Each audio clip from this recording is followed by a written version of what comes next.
Hola, ¿qué tal? Muy buenos días, muy buenas tardes, muy buenas noches, depende de a qué hora escuchen esto.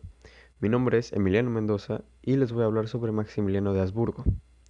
Bueno, Maximiliano de Habsburgo nació en Viena en 1832.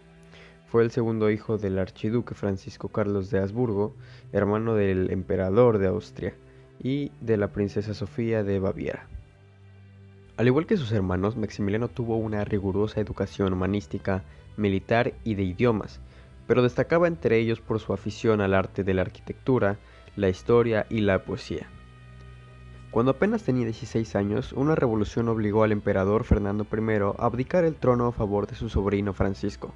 José, el hermano mayor de Maximiliano, en ese momento él se convirtió en el primero de la línea de sucesión en el imperio austrohúngaro, pero la buena relación que existía entre los hermanos se perdió.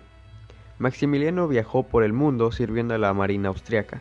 En 1852, en Portugal, se enamoró de una princesa llamada Malía, la cual era hija del emperador Pedro I de Brasil, y se comprometió con ella, pero la joven princesa falleció a principios del año siguiente. Más que el amor, las razones del Estado pensaron para que Maximiliano aceptara casarse con la princesa Carlota de Bélgica en 1857. Ella, en cambio, parece haber estado verdaderamente enamorada del archiduque austriaco. Vivieron en el castillo Miramar, construido por Maximiliano, del mar Adriático, en el territorio imperial de Lombardía-Venecia. Presionados por el rey Leopoldo de Bélgica, que deseaba que su hija y yerno desempeñaran un papel más relevante en el simple ocio, el emperador Francisco José aceptó nombrar a Maximiliano virrey de aquella posición. El joven Habsburgo mostró sus ideas liberales durante su breve gobierno, opuestas a las de su hermano el emperador.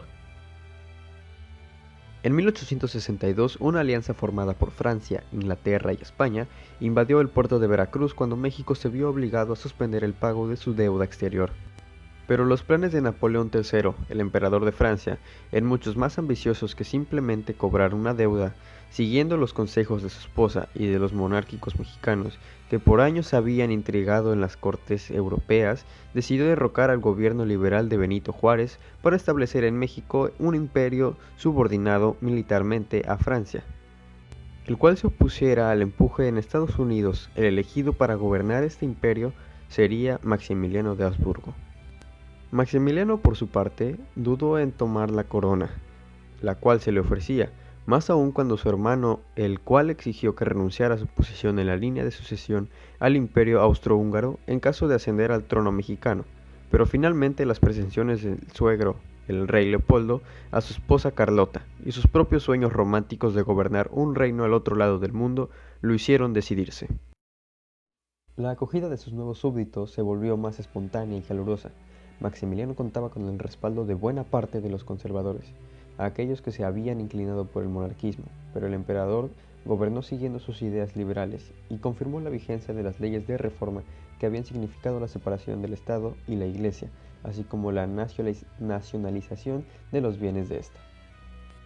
En concordancia con sus ideas románticas, Maximiliano decidió no vivir en el Palacio Nacional, sino convertir el castillo de Chapultepec en la residencia imperial, con bosques y jardines, y con una espléndida vista del Valle de México, para unir el castillo con el centro de la ciudad tras el amplio Paseo del Emperador, la cual hoy conocemos como Paseo de la Reforma.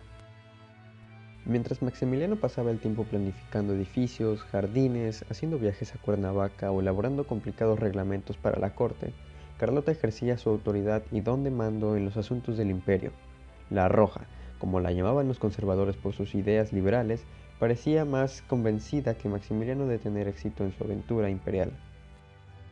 La guerra contra la República encabezada por Benito Juárez no se detuvo en ningún momento de la vida del efímero imperio mexicano. Juárez, en su remoto refugio en el norte, seguía siendo presidente. El ejército francés solo controlaba los caminos y los capitales de los estados. Además del mariscal Aquiles Base, había obstaculizado intencionalmente la creación de un ejército imperial mexicano que no solo habría podido controlar una extensión mayor del país, sino reemplazar a las tropas francesas y sostener a Maximiliano en el trono.